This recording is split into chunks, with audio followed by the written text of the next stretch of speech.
So my name is Ulrich Dirnagl, and together with my co-host Martin Kreis, I would like to welcome you to the Science Policy Session. This session, or this symposium actually, is a tribute to Duška Dragun as a person, as a mentor of young academics, a clinician and researcher, a science manager, and an influencer of science policies. Many of us have already shared memories of their interactions with Duška and highlighted her outstanding achievements. As a personal friend of many years and a fellow activist in her campaign to set up a clinician scientist program that would become a best practice model and blueprint for others to come, I would like to just share two more facets of her remarkable academic life which have not been mentioned yet. We should not forget that her achievements were the result of a continuous struggle in which she often had to overcome resistance and even personal intimidation. Like almost everyone creating something new, relevant, and successful, she had to defend her achievements against those who tried to claim credit for what was actually her success. She was a fighter, and she prevailed. It is therefore particularly tragic that she lost her other fight at a time in her career when her position became settled and her contributions unchallenged. Furthermore, I would like to highlight Duška's important contributions to the Quest Center. In fact, the Berlin Innovation Academy was initially integrated in Quest. Duška was what I would like to call, she had what I would like to call true Quest spirit, and therefore embedded many of our ideas regarding, for example, fair evaluation of applicants, rigor and robustness, or transparency and usefulness of research into the clinician, scientist, and its related programs. The entire Quest team is grateful to her for this. We miss her. With this, I would like to hand over to my co-host, Martin Kreis. Ulrich Dirnagl, ladies and gentlemen, my name is Martin Kreis. I'm happy now to chair together with Ulrich Dirnagl this science policy session. As compared to many of you, I had very few interactions with Duška Dragun. But on those interactions, when I met her, I found her extremely concentrated, concise, and absolutely enthusiastic about the issues that I was discussing with her. I think it is this kind of spirit that we absolutely need in the Charité and in the BIH, and this is also one reason why we are missing her so desperately. But with not any further ado, I would like to call now Professor Heyo Kroemer to give his contribution on the significance of the BIH, Charité Clinician Scientist Program, with a view to the Charité Strategy 2030, which is called Rethinking Health. Please. Ladies and gentlemen, it's a pleasure to be here and talk about the significance of the BIH Charité Clinician Scientist Program with a particular view to our recent developments in a Charité strategy. The topic is shown here. It's called Rethinking Health. Wir denken Gesundheit neu. And you might ask why we should do that, why we shouldn't continue providing health in the same way we did that for many, many years at Charité in a very successful manner. And the reason for that, at least in part, is that there are chances and challenges in academic medical centers nowadays. And there are three major challenges are shown here. We have a demographic challenge. We have to view the digitalization process, and we have an unknown progress in medical innovation. And in particular, the two on the left side are closely intertwined with educational programs of physicians. In demography, we will face a real challenge during the next years when many older colleagues will retire. We have to replace them, and there will be an so far unknown fight for young people. And it's of utmost importance for Charité to really be attractive, in particular for physicians, for young physicians, And here, the program we are talking about plays a pivotal role in being attractive in that area. In parallel, and that has been a subset of this educational effort, we will face challenges in digitalization, which is again closely intertwined with demography, because the change in the demographic constitution of our population cannot be mastered without a profound digitalization of many of our processes. So based on that, with the support of really lots of colleagues whom I'm extremely grateful, we had this idea of rethinking health and providing a view of Charité in 2030. And of course, we're in the old triangle of teaching science and healthcare, which is added by the Berlin Institute of Health with another factor of translation. And within that, we will try, of course, always based on science, to explore the boundaries between our disciplines, thereby establishing a human ecosystem, which at the end of the day will give a holistic approach to health and well-being. And it's pretty clear that this is closely intertwined with the efforts of educating youngsters, in particular young physicians. So when we rethink health, there are a couple of driving forces behind that.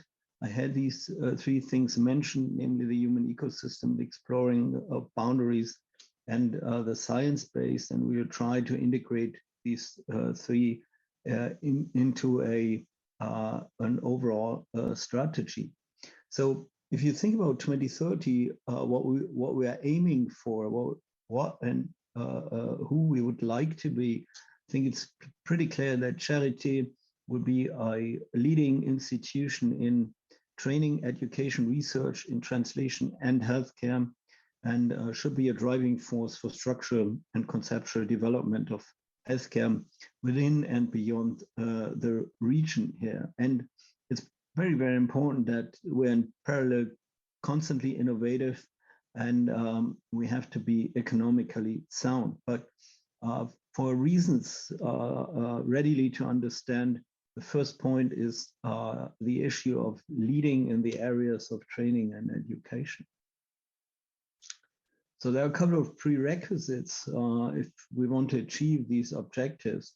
The first and most important is that we have to generate and to keep with us really outstanding and motivated staff.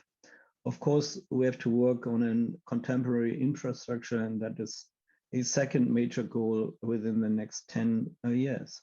And I think it's clear to everybody that the program initiated by Professor Dragun, the BIH Charité Clinician Scientist program, is really one of the most important cornerstones, has been pioneering in our country. And if we want to reach the goals of the 2030 strategy, it's of paramount importance. We have already important strategic principles implemented, and we checked for reality, so to speak. And successful integration of the BIH is, again, one of the issues which are necessary prerequisites. Starting January 1st, BIH is now part of Charité. However, it's a part with a major own responsibility, which is reflected by the fact that there are about 400 employees in this new translational unit. Christopher Baum was appointed the director of this institution, and this entire thing is a base for a strong translational ecosystem, which of course goes beyond Charité and BIH and reaches out to the Max Delbrück Zentrum, and it'll lead to synergistic exchange between the science and clinical practice. And it could, at the end of the day, be a blueprint for other institutions in Germany if we manage to really make this a successful enterprise. Overall, the clinician science program has been within the BIH Charité efforts a real success story. There are various tracks like the clinician scientist track, junior programs. As I mentioned, of utmost importance, the digital clinician scientist program and an advanced clinician scientist program, aside from an excellence track. And this would not have been possible without various supporting partners like the Charité Foundation. And within that, an initiative of Johanna Quandt, the former owner of the BMW factories, the Berlin-Brandenburg School of Regenerative Therapies, and others have contributed to the success of this particular school. And they have implemented a really best practice aspects, founding a really contemporary career path in university medicine, leading to a competence-based specialist training, and in particular for the young physicians of real importance. And I think Berlin has had really pioneering contributions to the issue of protected research time that was accepted by the DFG as a best practice model.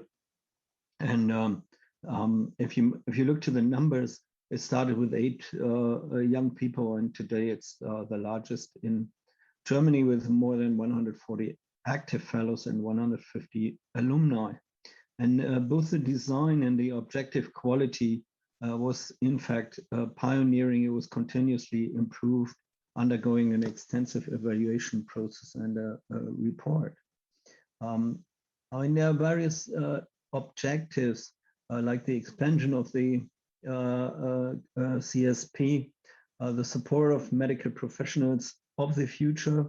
And I think it's of paramount importance that tomorrow's physicians are really kind of at home in the digital medical system. There are specific methodological skills to be learned for research. Ulrich Dirnagl pointed to that. We have really to promote young talent and for both important issues, naming to attract them to Charité and to really keep them. And within keeping them, we need new approaches like life phase oriented time concepts. We all understand the extreme stress under which young families are in this entire system. And for that, we need to expand the training capacities and transnational career paths.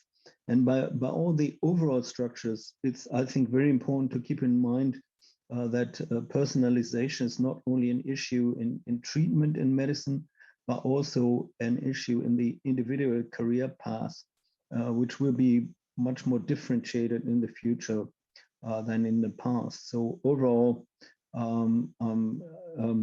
are numerous aspects. And of course, we are highly interested to provide more proof of principle. And in particular, the entire IIT issue should be fostered based on this particular program. And I'm personally convinced that the future of academic medicine will be an interaction of various so far separated disciplines. So the issue, which is at the end of the day a communication issue of interdisciplinary approaches in medicine, will be a center of our future.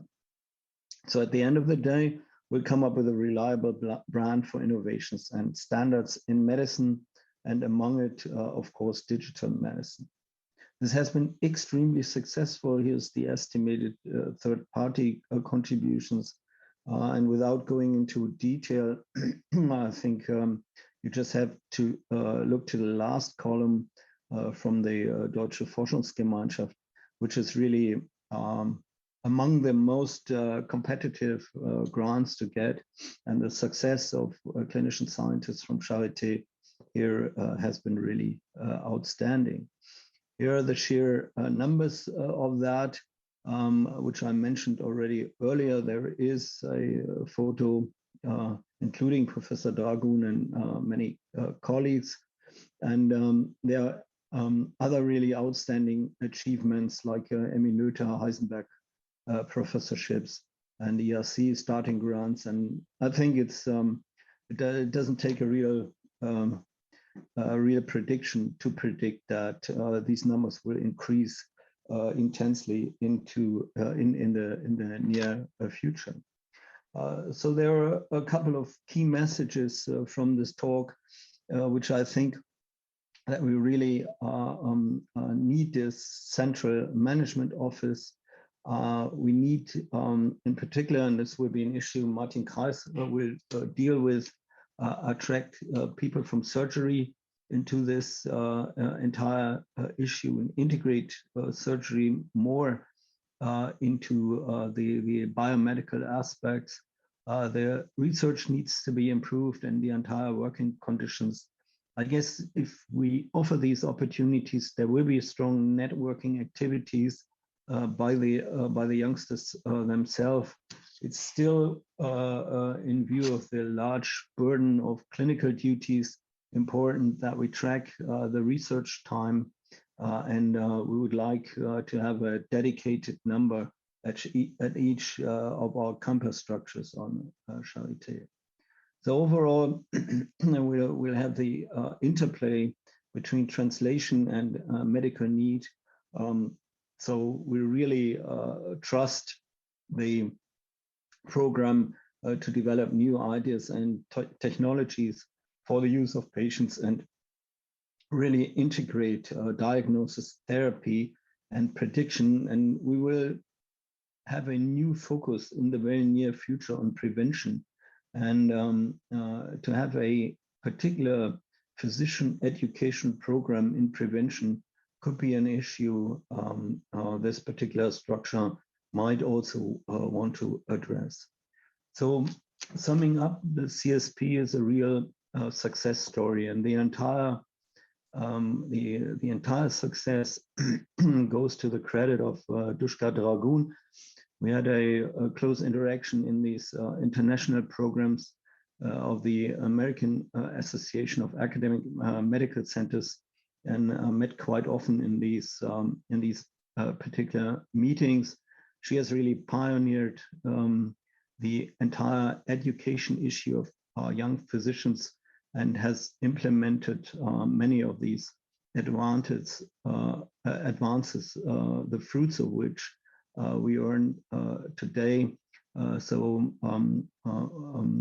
Again, our thoughts are with her and her family, and we are really grateful for the contributions to Charité, which will accompany us in our future. So thank you for the opportunity to give a small presentation here. And with that, I would like to stop. Thank you.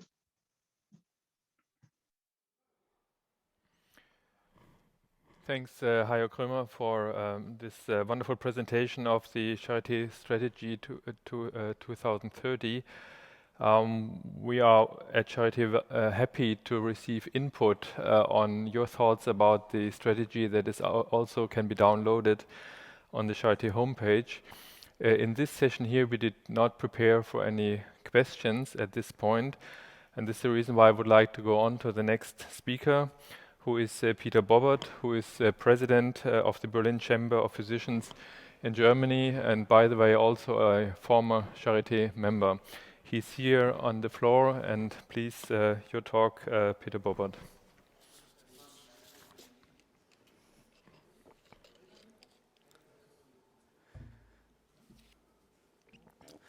Ladies and gentlemen, dear members of the Clinician Scientist Program, I'm pleased to address you on behalf of the Berlin Chamber of Physicians. Hallo, Herr Frosch. It's a pleasure to address you on behalf of the Berlin Chamber of Physicians. It's a pleasure for me personally in two ways.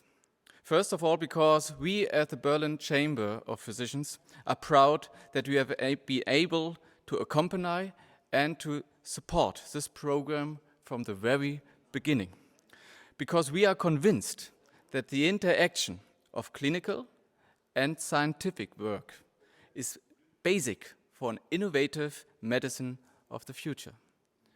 As a medical association, it is particularly important to us to promote this knowledge among the next generations of doctors. The Clinician Scientist program started as a pilot project in Berlin in 2011, and it celebrates now its 10th anniversary. Congratulations. It is a success story in many ways. We are very pleased that the program now is serving as a model for many other programs throughout Germany. Berlin should keep this up. Therefore, it is important to continue to improve this program. The addition of the Digital Scientist program proves to us that the program now is on the right track. By the way, since 2016, the specialist examinations of the Clinical Scientist program participants have been assessed separately with a clear result. All examinations were passed above average without exception. So that clearly shows us that it is possible to be successful both scientifically and clinically. By the way, this week, 2 further participants of this program have passed their clinical examinations very successfully, so congratulations to both of them. For me personally, today it's a special pleasure, as I myself was a participant of the Clinical Scientist program at the very beginning since 2011. I was able to experience for myself how much support the program gave me to continue my scientific work without neglecting clinical training. Without this program, I would probably have had to choose between hospital and science at that time. So I was able to continue both, and I still benefit from that today. Furthermore, this program has given me something else: the close cooperation with colleagues from many other fields. This interaction and learning from others has brought me a lot. Studies have been developed together, joint projects have emerged, but perhaps most importantly, friendships have been established which continue until today. Dear colleagues, we at the Berlin Chamber of Physicians are convinced of the Clinical Scientist program. You can count on our support today and in future. I wish the program and especially its participants all the best. Thanks for your attention.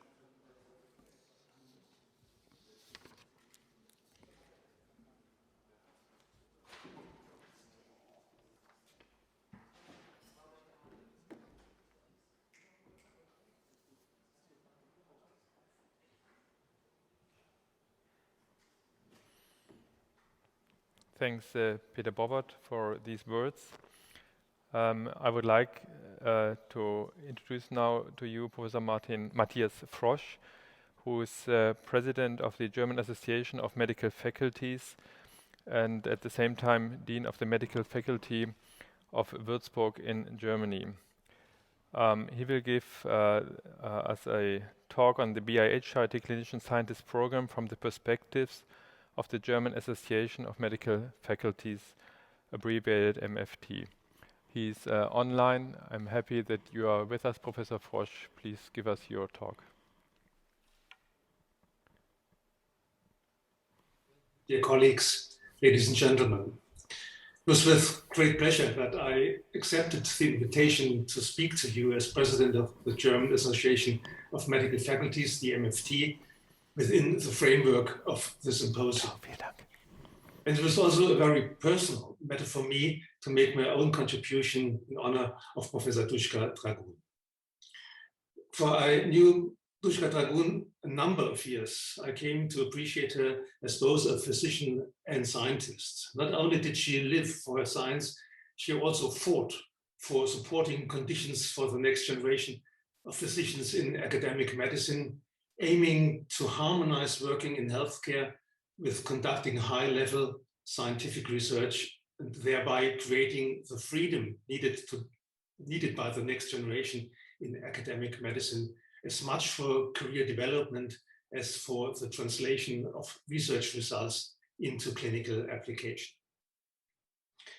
With Duška Dragun, the Charité pioneered the support of the next generation of physicians working in research through the initiation of a pilot program for clinician scientists as early as 2011. And as we heard already, this program was expanded and consolidated through considerable financial support from both the private sector as well as public funding bodies during the years that followed. And given the high quality outputs we have seen over the last few years, and are likely to see today and tomorrow during the symposium, it comes to no surprise that the Charité program has gained a high visibility at the national level as good practice example. And this program influenced a number of stakeholders. In 2015, the Permanent Senate Commission on Clinical Medicine of the Deutsche Forschungsgemeinschaft published a highly acclaimed position paper on integrated research and further education for clinician scientists, in which the need to motivate clinical doctors to working in research and to qualify them to think and work in a scientific manner was set out. This paper was of exceptional importance to academic medicine as it triggered a shift in awareness within medical faculties, and supporting of the next generation of medical researchers had reached a new dimension. The paper laid vital foundations to not only change the mindset, but also to allow numerous funding bodies to put the medical faculties throughout Germany into the position financially of being able to fund similar programs to that of the Charité. Funding programs of foundations proved to be a very important means of supplementing the limited financial resources that faculties have through budgetary funding. I would not only like to name the Else Kroener Foundation here, which has become an important continuous supporter of clinician scientists with a number of supporting tools, but also German Cancer Aid and Eva Louise and Horst Köhler Foundation. Moreover, the DFG has launched its own program, and most recently, the Federal Ministry for Education and Research, BMBF, has also joined with funding advanced clinician scientists. Supporting faculties in the development of their clinician scientist programs in terms of organization, sharing experiences, joint recommendations and assistance has become an essential task for the MFT in order to establish the framework for successful clinician scientist programs locally, in discussion and in negotiation with state governments and state chambers of physicians. Since 2017, the MFT has created a number of organizational structures that are dedicated to the personal development of the scientific next generation. The steering committee for clinician scientists is a forum in which various stakeholders from the field of academic medicine, from funding organizations, the clinician scientists themselves, state chambers of physicians, and federal as well as state ministries of science and health exchange regularly, evaluate the established clinician scientist programs, as well as critically reflect on recommendations on the further development and the financial resources of such programs. And these topics are processed further by subgroups, for example, through regular surveys of the members on the current state of development of both the programs and the participating doctors. Oops. So all these activities were also heavily imprinted by Duška Dragun. She proactively participated with her great dedication and extensive wealth of experience in all these bodies and working groups. And she was a driving force during the development of curricula for clinician scientists, during the evaluation and quality assurance of the programs, with respect to financing and the embedding of the programs in more wide-ranging personal development concepts. A year before she passed away, she published a clear vision together with members of the MFT committees and from MFT central offices, on the career paths for the next generation doctors in research and teaching, which may be read today as a sort of legacy. It is also Dushka Dragun's legacy that the framework conditions became so attractive under her influence and involvement that we were able to observe an increasing number of funding clinician scientists.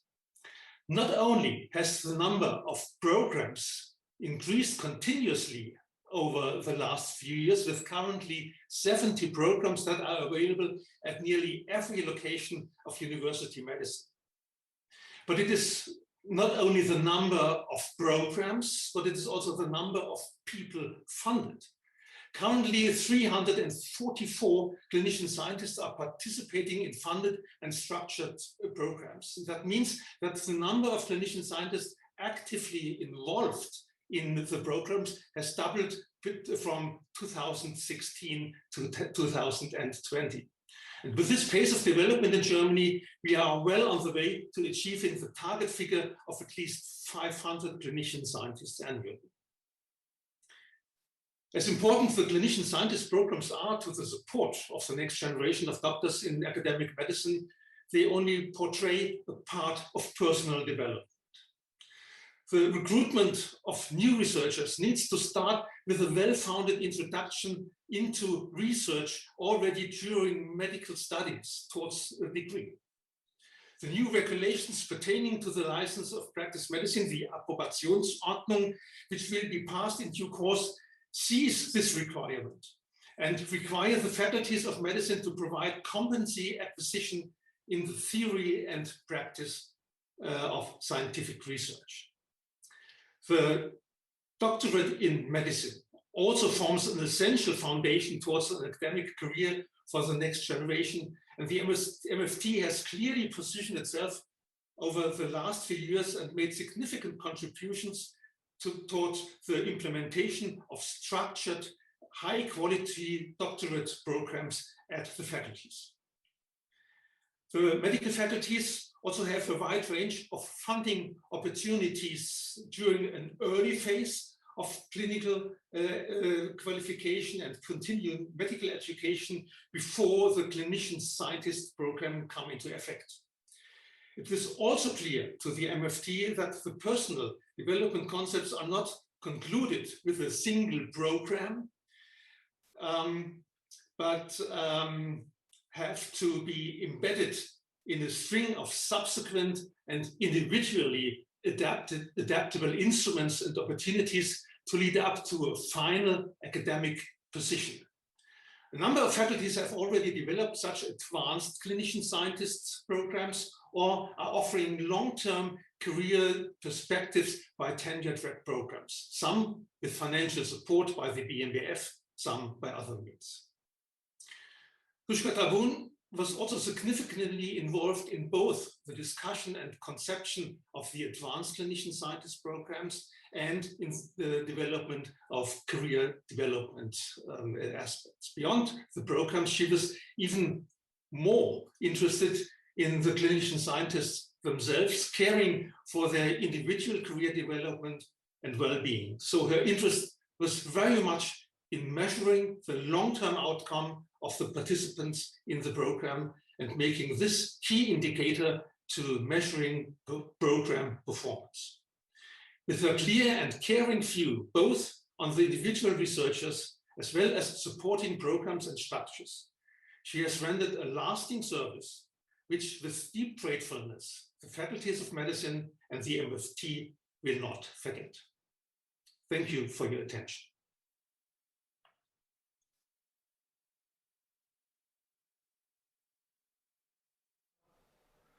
Thanks, Professor Frosch, for this illustration and appreciation of Dushka Dragun's comprehensive and excellent work.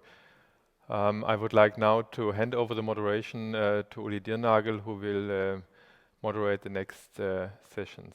Thanks.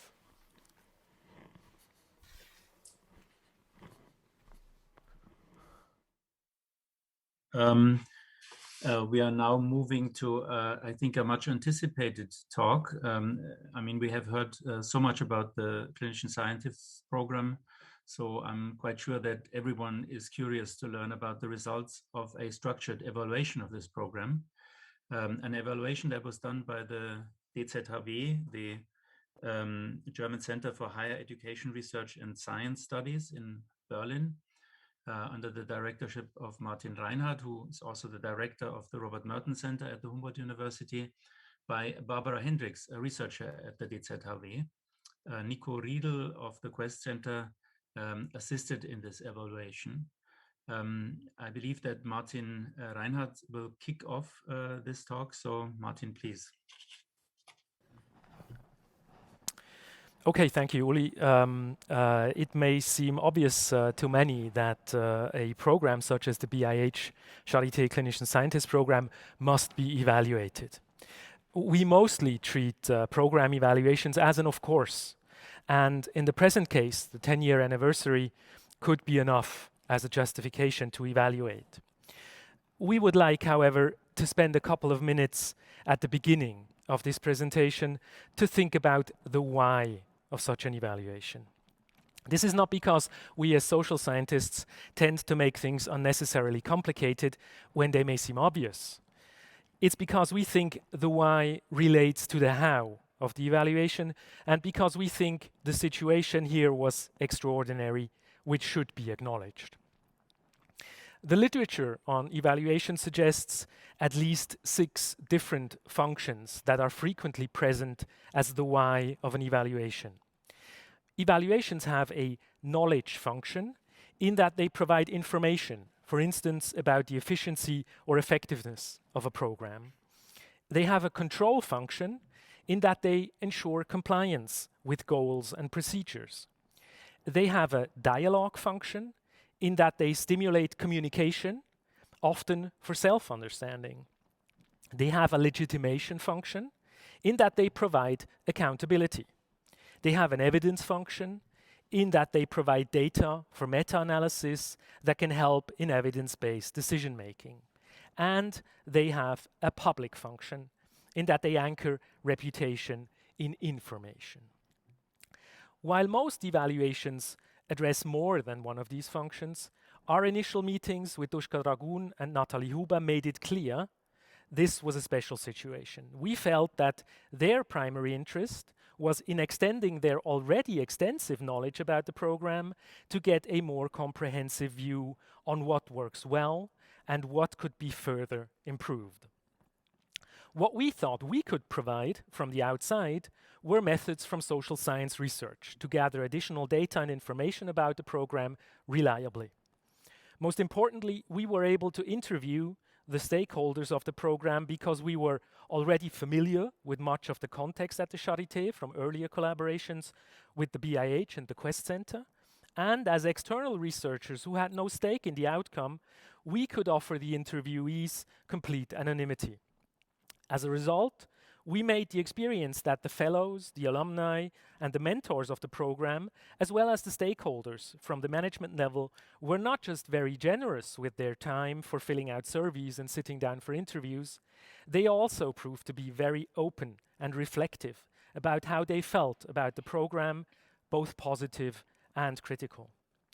In short, the knowledge and the dialogue function were the key aspects of this evaluation, and as a result, we think of this as more of a research project than an evaluation.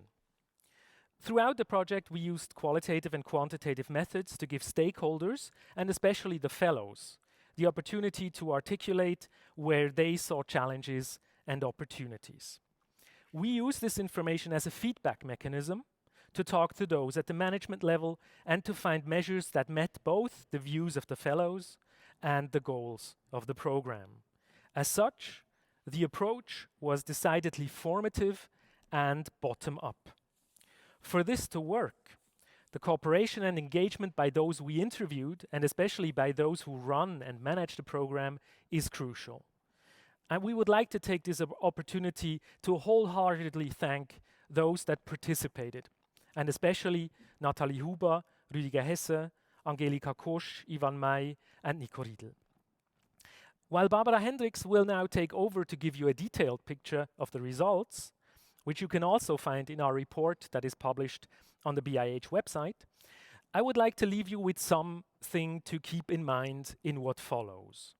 These results document what we found and learned during the last 18 months. And we were very happy to see that this really was a formative process. Much of what we found has already been used to improve the program and to plan its future. For us, the main question is not whether the BIH Charité Clinician Scientist program works well or not anymore. Because many similar programs are now institutionalized throughout Germany and also abroad, the pressing question for us becomes what the systemic effects of these programs are. Some have expressed hopes, for example, that translation will be improved, or that economic pressures will be ameliorated, or that new career paths will be opened up. It is for future research to find out whether clinician scientists program, probably together with other institutional measures, can make progress on these ambitious goals. We hope that the results from this evaluation can be a conversation starter for these discussions, and we are happy to contribute to these discussions from what we learned here.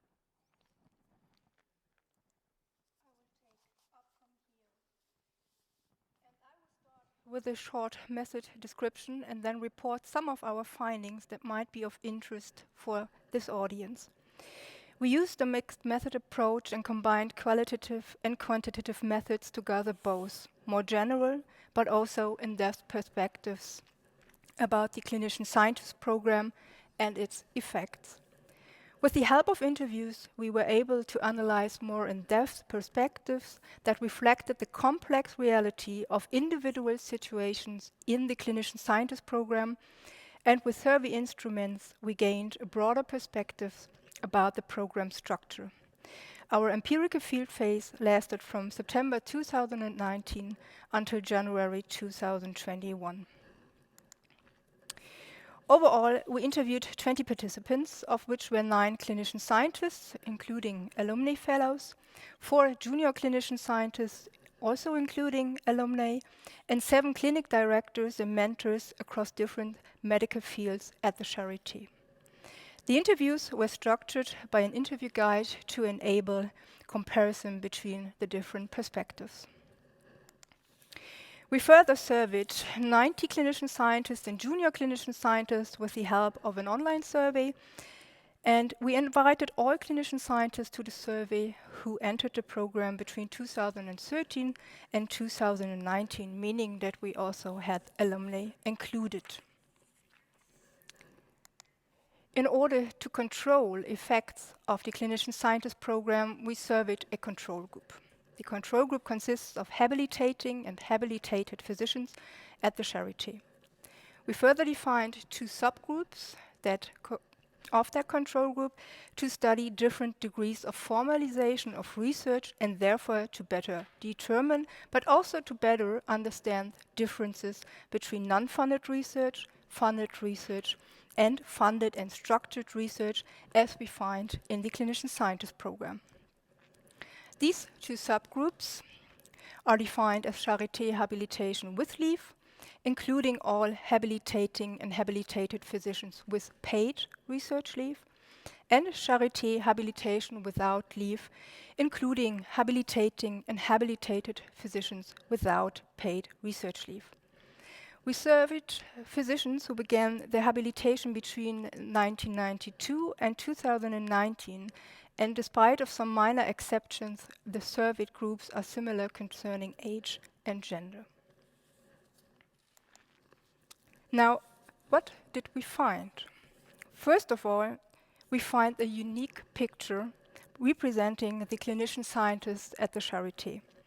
We talk about clinician scientists, and especially in these days, we talk about clinician scientists a lot, but who is the clinician scientist we talk about? What characterizes the clinician scientist here at the Charité? We find that the clinician scientist at the Charité is a trained physician who is interested in translational research, wants to pursue an academic pathway in a stable and research-friendly environment, wants to perform solid research, is intrinsically motivated and prioritizes patient well-being.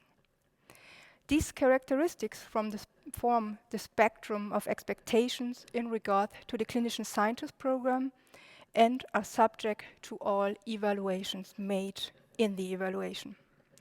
Now, how does the clinician scientist evaluate the clinician scientist program at the Charité?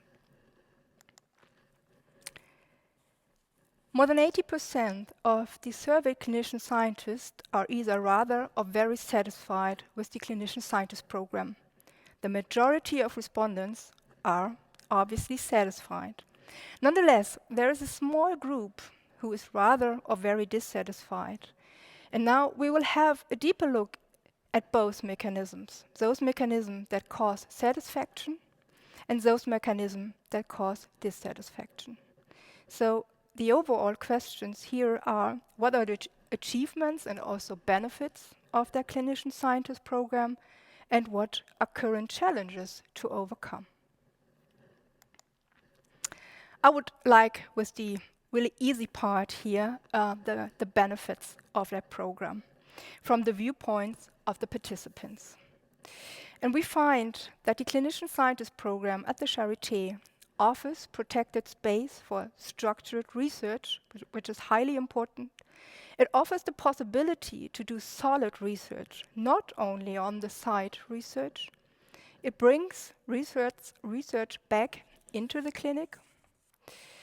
It supports the development of a translational research culture and environment in the clinic. It also supports translation. It creates new career pathways in medicine, and it broadens perspectives in research and clinical practice, and thus allows to see medical problems from a different angle. It further supports a family-friendly environment at the Charité, which is especially valued by female clinician scientists. And in that regard, both female and male clinician scientists praise the handling with parental leave. And I quote a female clinician scientist who described the positive approach in regard to pregnancy and parental leave. Parental leave, the clinician scientist program is really good about that. When someone takes a 14-month break, nobody says anything. It is just seen as positive if someone is pregnant. And you have to say, there are other scenarios. If money is given and somebody gets pregnant, then trouble comes. And of course, nobody says it like that. Next, to its family friendliness, we find also that the clinician scientist program has a positive impact on the perceived workload of clinician scientists. We asked the participants if their workload during their habilitation was either too low, appropriate, or too high. Nearly 60% of the clinician scientists state that their workload during habilitation was appropriate. This was stated by only 40% of respondents with paid research leave, and only 35% of physicians who without paid research leave state that their workload was appropriate. So we assume that the more formal the research structure, the lower the perceived workload during habilitation. And if we look at gender, we also see that female participants benefit from good working conditions through the clinician scientist program. In comparison with the control groups, female clinician scientists perceive their workload more often as appropriate. And in comparison to female physicians without paid research leave, female clinician scientists state 3 times more that their workload was appropriate. So there is empirical evidence that the clinician scientist program significantly improves the research and working conditions for the respondents. Yet, I would like also to focus on current challenges the program is facing. We can see the BIH Charité Clinician Scientist program is challenged by the overall increasing financialization and economization of university medicine, that interfere clinical practice and research. This finding seems rather obvious, but is important, as the consequences of financialization and economization are affecting the program. We can see that economization of the healthcare sector leads to an intensification of working time, lack of human resources and staff, and output orientation and quantification in patient care and research. So when and how does this phenomenon play a crucial role within the program? The most important and therefore the most worthy of protection in the program is the protected research time. And we ask participants if taking protected research time works out very well, partially works out, or doesn't work out. And we find that half of the clinician scientists say that taking protected time works out very well, and only a few state that it doesn't work out. 5% state that this is the case. We also have a large number of clinician scientists who state that taking protected time partially works out. Partially as a category leaves some room for interpretation. When we relate these survey results to qualitative findings based on the interviews, partially rather means that it works out, but there are some challenges for clinician scientists to overcome. And it is important to look more precisely to those aspects that affect the protected research time. We asked the participants what are reasons for difficulties in taking protected research time. And we find that 4 aspects, although they score differently, are important because they relate to another.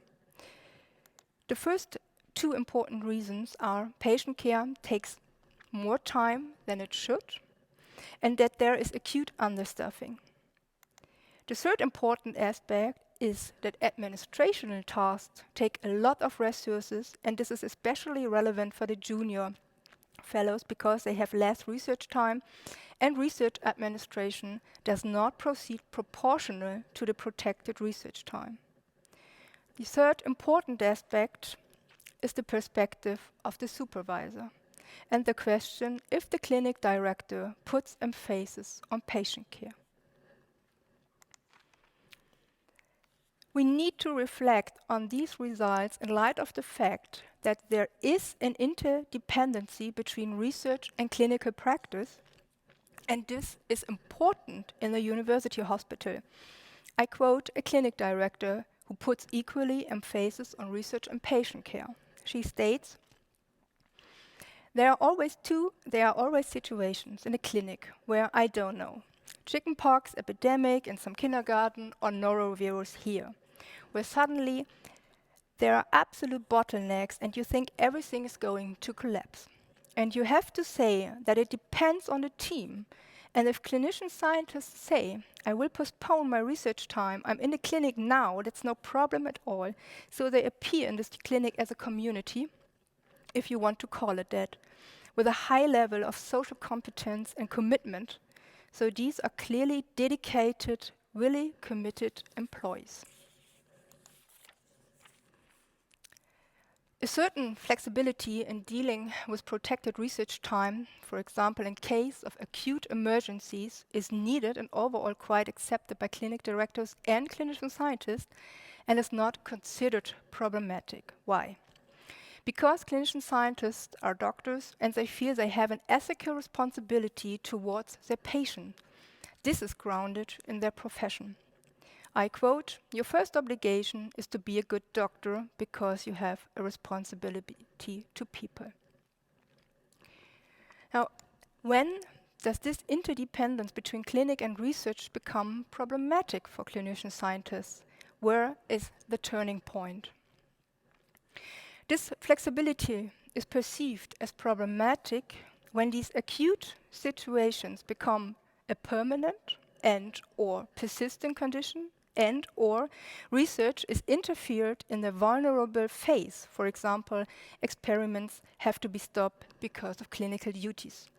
then flexibility turns into research occupation, with the result that research is then massively disrupted, which counteracts the claim of solid research, which is a central characteristic of the clinician scientist at the Charité. So this is the moment when the effects of economization, such as understaffing, increasing administration, begin to hinder the aim to perform solid research. Sorry.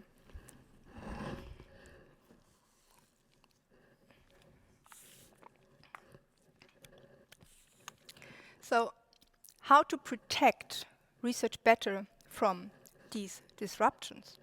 How to stay below the turning point? We find different aspects and measures as helpful.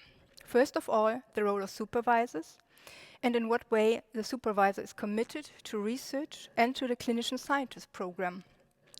The next quote by a clinic director exemplifies this overall shared notion by clinician scientists. I think it depends on the management. So I think it is already a bit how the management level lives it. But if you show little interest in research, and if there is also little appreciation for research, and I think that's important, then you are not going to get the next generation to do it. Second, the BIH Charité Geschäftsstelle as a mediating unit between clinic directors and clinician scientists, and as a contact for clinician scientists in urgent cases. In general, we see that clinician scientists tend to find their own solutions and talk with supervisors about problems concerning protected research time. But when this does not lead to a solution, clinician scientists value the opportunity to get support from the Geschäftsstelle. And then another measure that we find helpful is the creation of visibility of research as a daily routine.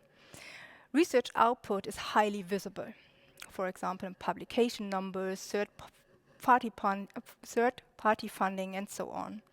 But research as a practice or as a daily routine is rather invisible in the clinic. The implementation of the clinician scientist program button in the PEP system, which was mentioned earlier, in the time recording system at the Charité is perceived as helpful by clinician scientists to secure their protected research time. Because this is a new measure, it was not implemented in each case during the evaluation, but if implemented, it is perceived as helpful, given the fact that clinician scientists document their research hours by themselves, and it is not filled by the supervisors.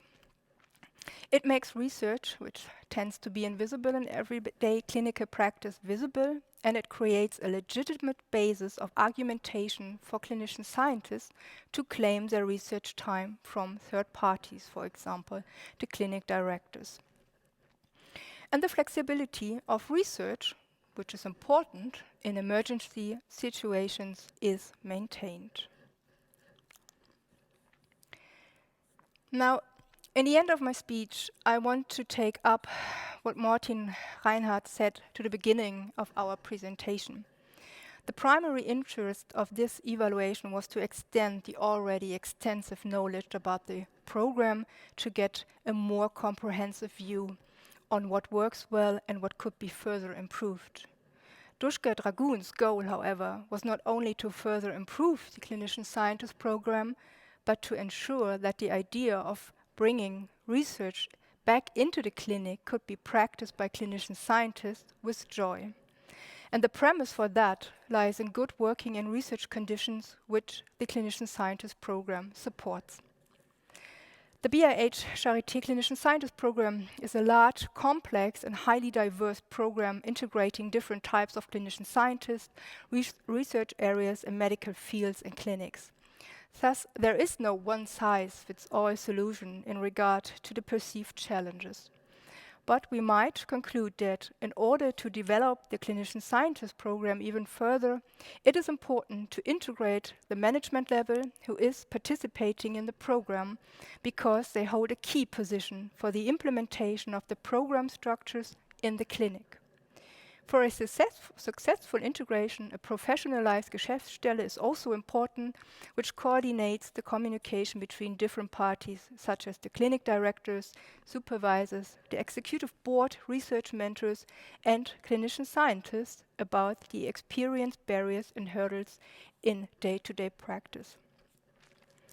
And there have to be the possibility for ongoing internal, or what we might call intra-organizational reflections and evaluation. Maybe this external evaluation, articulating and summarizing the merits and challenges from the viewpoints of the participants, is the starting point for further reflections and discussions. Thank you very much.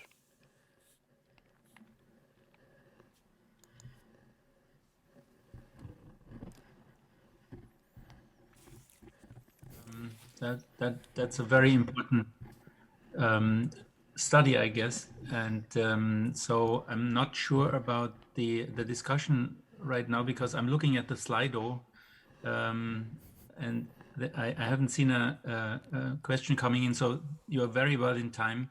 We have time for discussing this paper, and I invite everyone online or in the room to chime in and ask questions via the Slido. While we are waiting for others to ask, I mean, maybe I can ask something that is, you have been also investigating and studying, I think, with similar methods, the translational culture at the Charité and the BIH in a previous study. And now you have been, I think, in much more detail, you have been looking at this program. So if you try to compare the results of both studies, is it congruent? Were there interesting differences if you sort of looked at the overall organism? Could you comment on the differential, let's say, between these two studies? I think it's not easy to draw a direct comparison because they are sort of sequential. I mean, you remember when we did the survey about the translational research culture at Charité, that was sort of intended as a baseline to see where the Charité stands with respect to working conditions that support translational work. I think what we can see from the evaluation of the clinician scientist program is that at least the program itself has benefits for a translational research culture. That I think we see clearly. Now, the next step probably would be to repeat our survey from, I don't know, 2 or 3 years ago. I don't remember quite when that was, I think 18, we did the survey, to see whether the program itself has changed something within the whole culture of the organization. Because from what we have seen from the evaluation from the clinician scientist program, I would be rather optimistic that there should be a difference in the distance of 4 or 5 years that we should see in the overall organization with respect to translational research culture. So that is a question for the future. I think we are well equipped to answer that question, but that will probably take another 2 or 3 years. Thank you very much. So I hope I'm not mishandling the Slido system, and it's my mistake, but I don't see any questions popping up. So if anyone sees questions popping up, please correct me, shout. Also, I'm not sure whether there's someone in the audience, in the live audience, and then you would have to try to answer it if you see a question there, because I can't see it. Are there any further questions?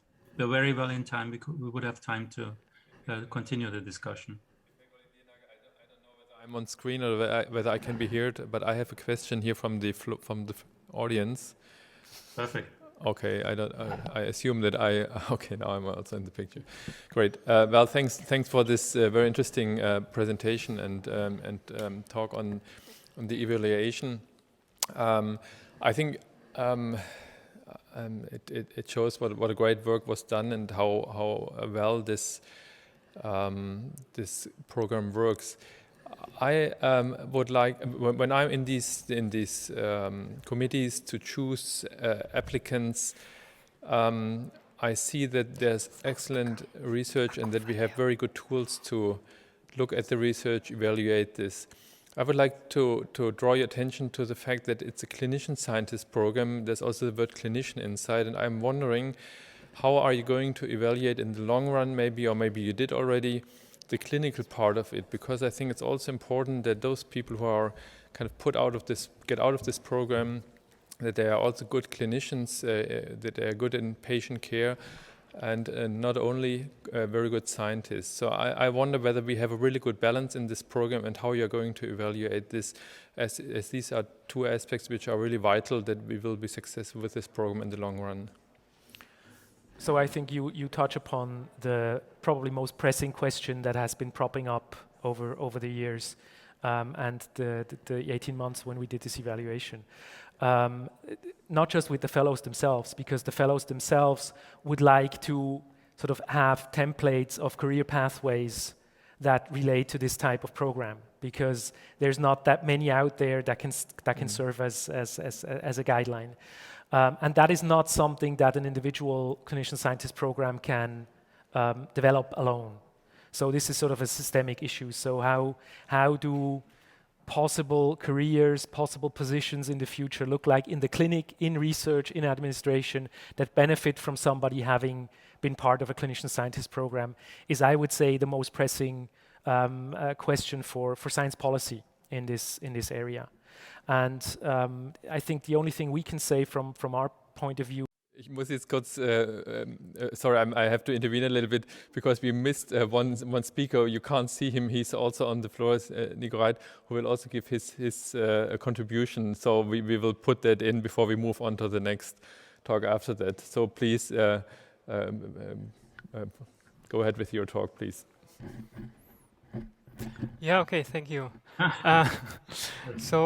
Before we move on to the next session, I want to present the second part of the evaluation of the clinician scientist program, which looked at the program from a very different angle, which was the research output of the program. So I was performing a bibliometric analysis that was separate and from the interview part, and tried to touch upon other aspects.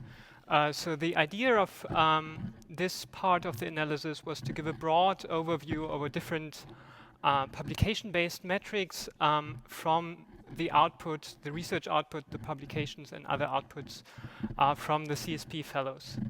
And so the focus was not so much on like classically evaluating how good the impact factor was on the publications, but rather making this broad range of aspects visible and measurable. So this analysis is part of a finished report, which is not yet, but which will soon be published on the BIH website. So I first come to an overview of what was assessed. So we looked at different aspects. First, we covered the research topics that were covered by the publications of the CSP fellows. So we looked at what fields of research were covered by them, and then also at what stage in the translational process those publications can be located. Are they more focused on clinical work? Are they focused on animal research or more basic molecular or cellular research? Another block was collaborations. So we looked at co-authors of the CSP fellows, if they came either other fellows from within the CSP, if there were national collaboration partners, international collaboration partners, or industry collaborations.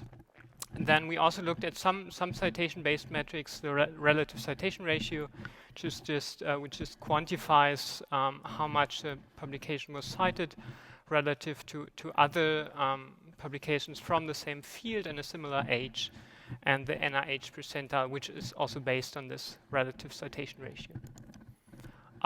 Another block was transparency and open science.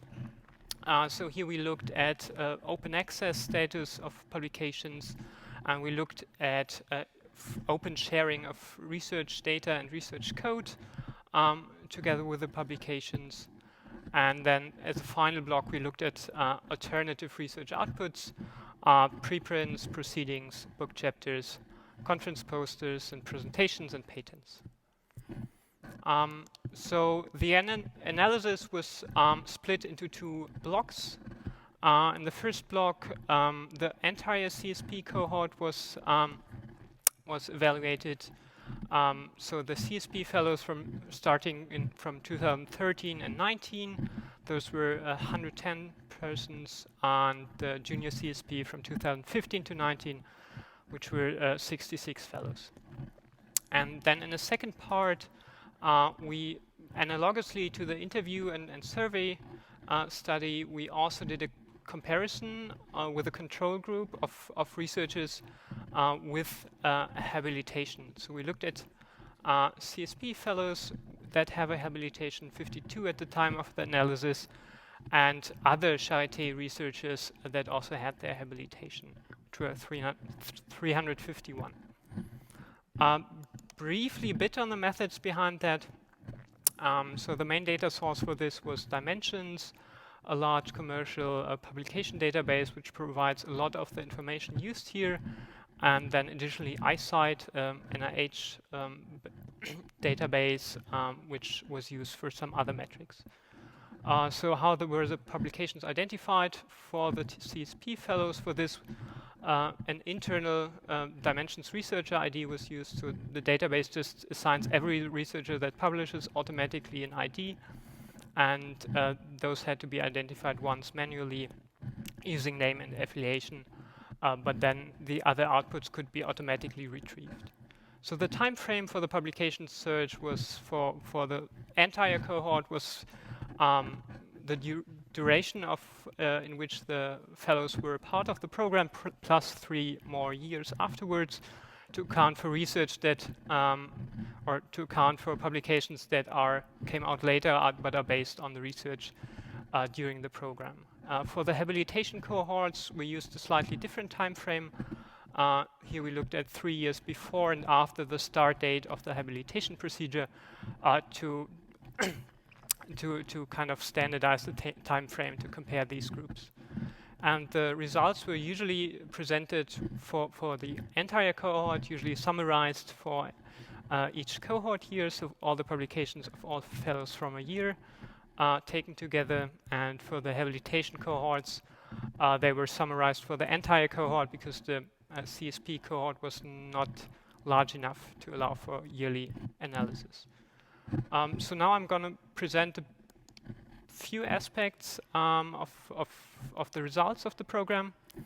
The first interesting aspect you already see if you just look at the number of persons in the different groups.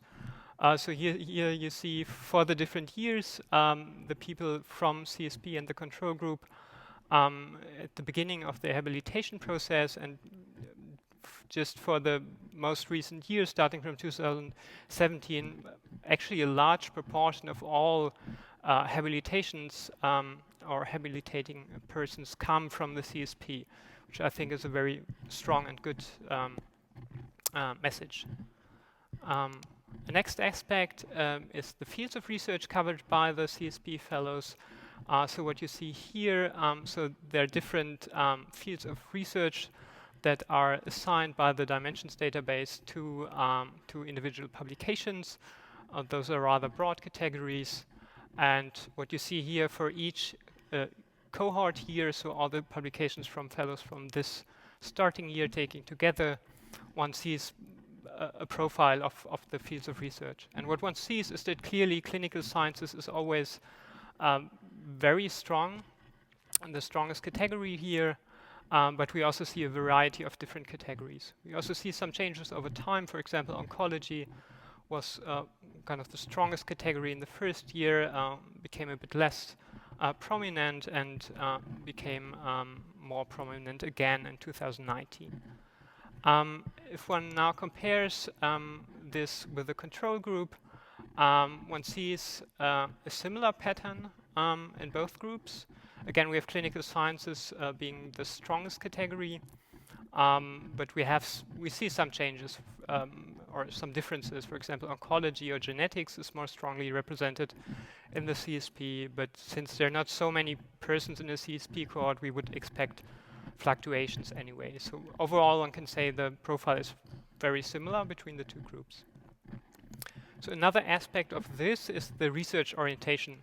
So the eyesight database allows to, or assigns each PubMed publication based on the mesh terms of the publication, so the keywords for the topics, assigns them a label or classifies them either as being more focused on clinical research, animal research, or molecular or cellular research. So what you see here in this graph, so each point is one CSP fellow, and for each CSP fellow, all publications have been averaged, or this orientation has been averaged over all publications. So what you see here is that we have a quite broad distribution, but again with a strong focus on the clinical side. So I don't know if you can see it so well, but there are two crosses which denote the mean for each program, which are clearly on the clinical side. But we also have fellows which are more focused on animal research or also molecular and cellular research. So overall, one can say both in terms of fields of research as well as research orientation, the CSP fellows cover a broad range in here, but always with a strong focus on the clinical component. Another aspect is team science and cooperations. So here we looked at co-authors on publications of the CSP fellows, and we looked if they fall in one of those categories. So if they are either other CSP fellows from the program, if they are national or international cooperation partners. So national in this case means from within Germany, but outside of Charité and BIH, and industry. And what you see here on the y-axis is the percentage of publications where at least one co-author falls into these categories. So overall, one can see that there's a high degree of collaborations. So for the CSP, even almost half of the publications have national collaborations, a bit stronger than for the control. International collaborations also quite a lot, and it seems also that the CSP fellows are also internally well connected, since they publish more often with other CSP fellows than other Charité researchers. So the final aspect I want to touch upon is transparency and open science. So here we looked at several number of aspects. First, open access status of publications, which is now, well, what you see here are the numbers for all publications of the program for all the years. So open access numbers are rising with each year. So if you look at the more recent years, I think it will be over 50% of open access. Open data and open code, this was assessed by a text mining algorithm that was developed by the Quest Center and which is also used to identify open data publications for the performance-oriented funding, where we have a pilot and fund open data publications. So what you see here, well, clearly CSP is stronger in both these aspects, both freely open sharing of data and research code. But if you look at the absolute numbers, well, open data is at 5% here for the CSP, and open code 2.5% of the publications. So while it's clearly would never be expected that we end up at 100% for open code, this might not be applicable for some, for many publications, and also for open data, there might be good reasons not to share them. For example, if you have clinical data, as we saw that there are a lot of clinical focused research in the CSP, this will be the case quite often. But overall, I think, and the numbers are rising each year, I think there's still some potential here. So to sum up, so what we saw was that the proportion of CSP fellows among all habilitations is high. CSP fellows do cover a broad variety of research fields and also stages in the translational process, but always with a strong focus on the clinical component. And the CSP fellows showed a high degree of collaborations on all levels, both or within the CSP and both nationally and internationally. And finally, CSP fellows did show a better coverage of open science topics, but there's probably some potential for further improvement. Yeah, thank you very much. Thank you, Nico, and I should first apologize to you and also to Ramona Lange that's the problem of being far away from where things happen. So I couldn't see that you are still there, and in fact that you're on the stage. So apologies for this, and also apologies to Britta Sigmund, because now my Slido works. First it told me I should consult the online tutorial, but now it tells me that there are questions, and one was asked by Britta, and so Britta, can you ask your question, or shall I read it? Maybe I should read it. Not sure. So Britta was asking about, and I'm not sure whether Martin Reinhart and his group are actually in a position to answer it, but it's an interesting question. So the question was, if I understand it correctly, what would you do if you have the chance to restart the CSP program, and from what we have learned from the evaluation, what would you do differently?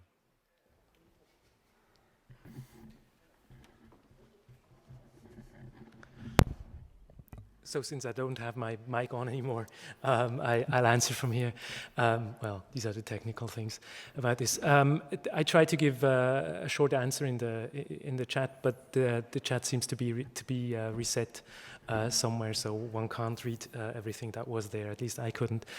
I think two aspects came to mind that I mentioned frequently, and one was the aspect that we discussed before about Zielpositionen.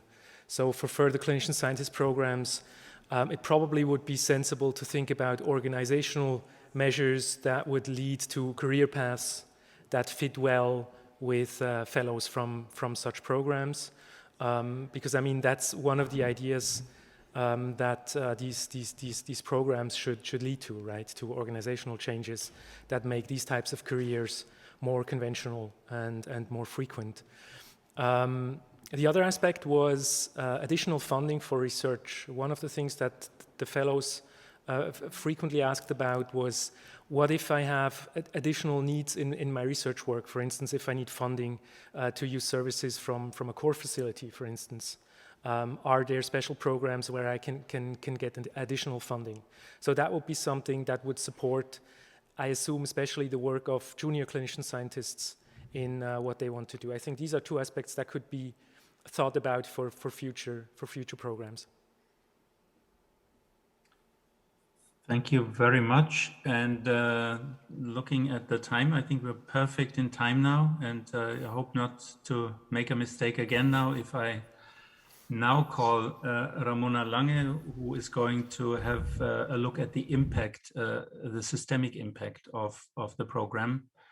And so please, the floor is yours. Okay, everybody can hear me? Yes. Thank you. Okay, so thank you for the introductory words. My name is Ramona Lange. I'm a sociologist, and I work at the Institute of Medical Sociology and Rehabilitation Science at Charité.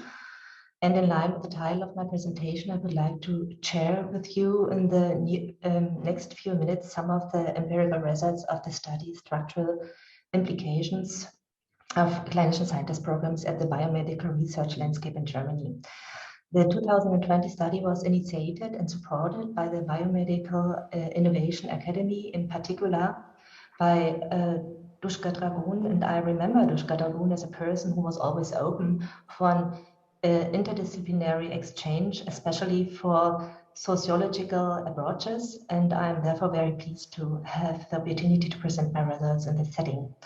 My presentation also follows the contents of the previous speakers and underlines essential aspects that have been addressed.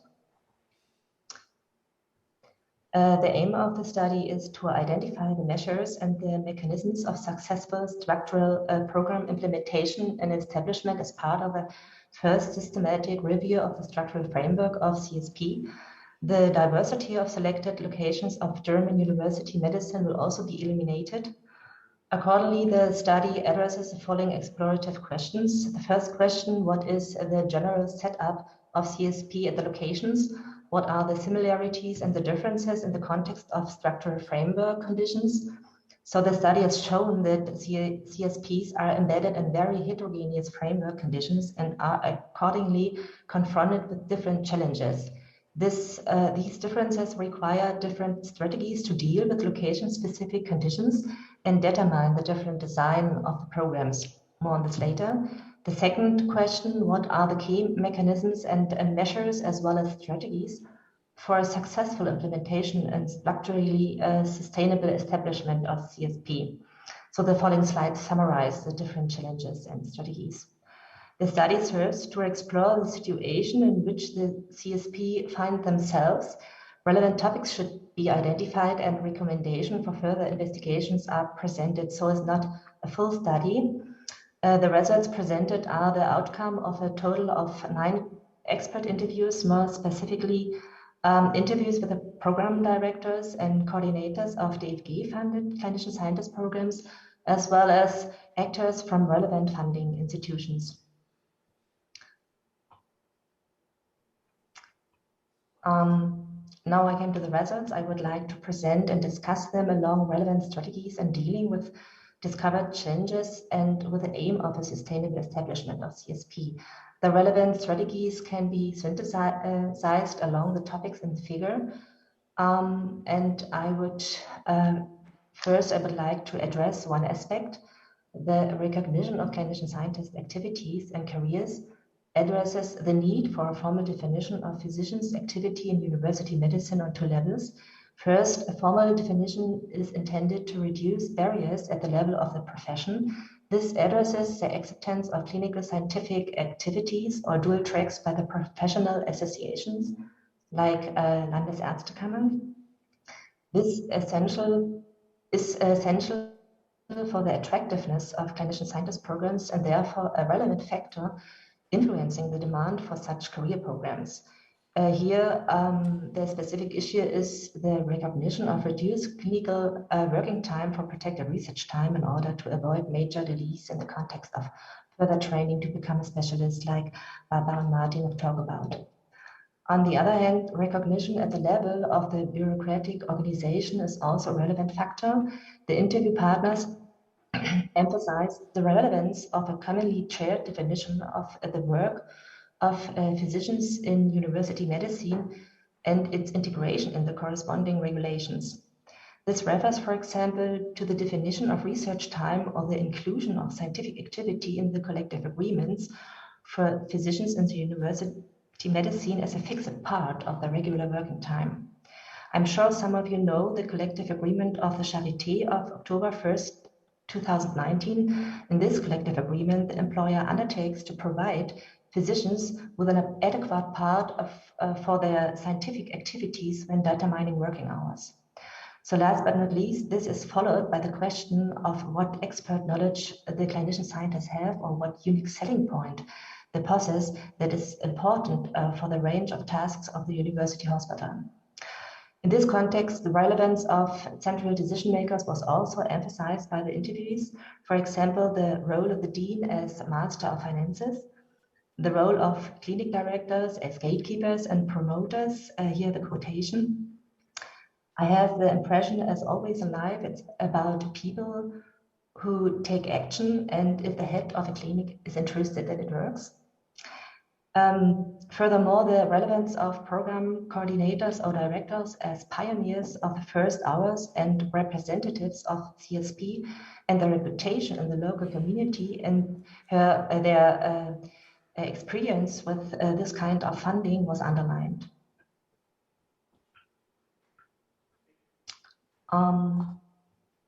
The next aspect is the creation of functional responsibility. The strengthening of functional responsibility includes, on one hand, to create centralized areas of responsibility at the faculty and clinical management levels without an excessive administrative effort. This is important for co-design the agenda setting in order to place of science funding issues. And on the other, to create centralized responsibility at the program level for collecting and communicating relevant needs and challenges of the career programs, for organize the programs and for exchange experience at the program level. Furthermore, the interview partners consider a decentralized anchoring of scientific goals in the field of activity of individual clinics or actors to be useful. So the balance between centralized and decentralized responsibility must be observed. This means that the outsourcing of responsibility from the day-to-day area of activity to the central offices must or should not be 100%. Other important points highlighted by the interviewees include funding or the adaptation of funding models to profession and subject-specific realities, for example, with regard to the surgical subjects. It means, after all, the adaptation of support measures regard heterogeneous professional and also rechanging individual needs of the young scientists. Structural embedding means, on the one hand, to fit the clinician scientist program into existing internal organizational structure, and on the other, connecting with the research landscape outside the organization. Another important success factor cited was consistent collaboration with other major external supporters. Just to mention a few: Medizinischer Fakultätentag, Verband der Universitätskliniker Deutschlands, Wissenschaftsrat, other professional associations like Bundesärztekammer, Landesärztekammern, and so on. Finally, I would now like to turn to the standardization of processes and guidelines. In this context, all standardization measures should be formulated in joint discourse with all stakeholders from the profession and the organization, so that decision-making competencies are not ignored. Standardization, highlighted by the interviewees, refers in summary to guidelines for recognition processes, target values for clinician scientists per university hospital, depending on the size and orientation of the locations, refinancing and funding models, framework agreements for decentralized shared responsibility at the hospital level, and target values in the context of the expansion of core facilities.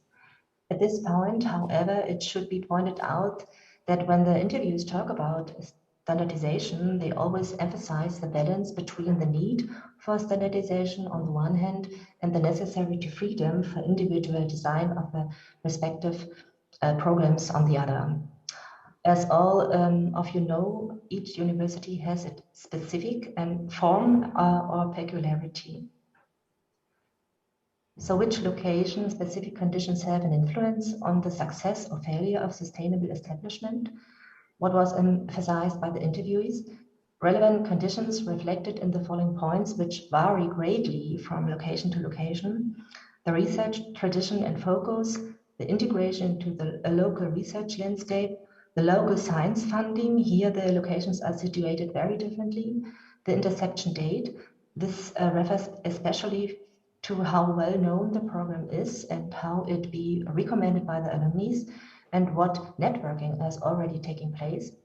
And the interaction with local professional association offshore is also very different, and thus the answer to the question, how well is the program accepted and how well is it supported? Furthermore, an important factor influencing the success of a sustainable establishment is the staffing of relevant positions and their reputation and connection, as well as their ideas about the design of science and research. As different as the locations are, they have one thing in common: they all have to deal with current developments in the healthcare and science system, which are contributing significantly to an intensification of work. The economization and the differentiation and the specialization of the systems. In this context, the interviewees emphasize the decoupling of scientific activities from economic calculations when it's possible, underline important success factors of translation and interdisciplinary exchange, for example, cooperation and collegiality, and point out that these developments demand the protection of research time more than ever. And now here I have also a very good quotation from one of the interviews. The intensification of work after the introduction of DRGs has complicated the daily work of a physician to such an extent that there is absolutely no thought that one could do anything more in the direction of science, which is completely absurd. Some people don't even manage to develop in a structured way anymore because they are completely absurd in this rotation process. So how can these results be translated into practical implications? The implication concern elaboration of guidelines, key points, target values, and workshops with the participation of all relevant stakeholders and the inclusion of decision-making powers, the elaboration of a formal definition of medical activity in the university medicine, the development of location or program-specific strategies, also involving the key decision makers, and strengthening the cooperation and exchange of information between the individual clinician scientist programs. What further investigations results from this knowledge? For example, study on improved collegiality and cooperation through CSP, for example, network studies, study on changes in the needs of potential young scientists or program participants, study on heterogeneous needs in the individual subjects. And at this point, I would like to refer to our current joint research project. In this project, we are discussing structural success and failure factors of two funding measures, the IFB, the Integrated Research and Clinical Treatment Centers, and the Clinician Scientist programs. And here, for example, we are looking at translational career and working conditions, as well as possible structural changes in university medicine that go hand in hand with this. So the results of these and other studies can help to optimize funding and refinancing models in the context of particular implementation, practical implementation. So I would like to finish my presentation with a quotation from a program director. I think it's a very good summary from the points. In the end, always as in life, it will mostly be about the money. That means, of course, if this is to be sustainable, sustainable means it should continue when the funding from the DFG or that from the Elsa Kroemer Foundation runs out. And that means that the faculty has to invest. And that means convincing the faculty, and that means that the board has to support it. And that means that it certainly needs the commitment and the willingness of the stakeholders to maintain this as an instrument in a long term. Thank you for your attention, and now I'm looking forward to your feedback and questions. Thank you very much. Also for the quotation at the end. As a member of the Charité and the BIH, I can tell you that we have this commitment, which I think is great, and is besides all the contributions by the work of Duska is certainly a major factor in the success of the program. So I'm monitoring the Slido and hopefully doing it right, but so far I have no question coming up. Not sure whether there's one from the audience. If not, let me just click on chat. Maybe there's something here. No. Okay. So can we have a break? Yeah. So thanks again. We're perfect in time. There is a 30-minute break now, which you could use, for example, to get a coffee and then return to your computer and visit the networking virtual coffee WonderMe platform, which you reach via the platform and clicking networking. And hopefully you will find other colleagues there to share and share thoughts and continue the discussion. So on behalf of my co-chairman, Martin Kreis, and myself, I would like to conclude this session. Thank all the speakers. Apologies from my side again for this little glitch in between. And have a nice break and networking, and see you back in half an hour. Thank you.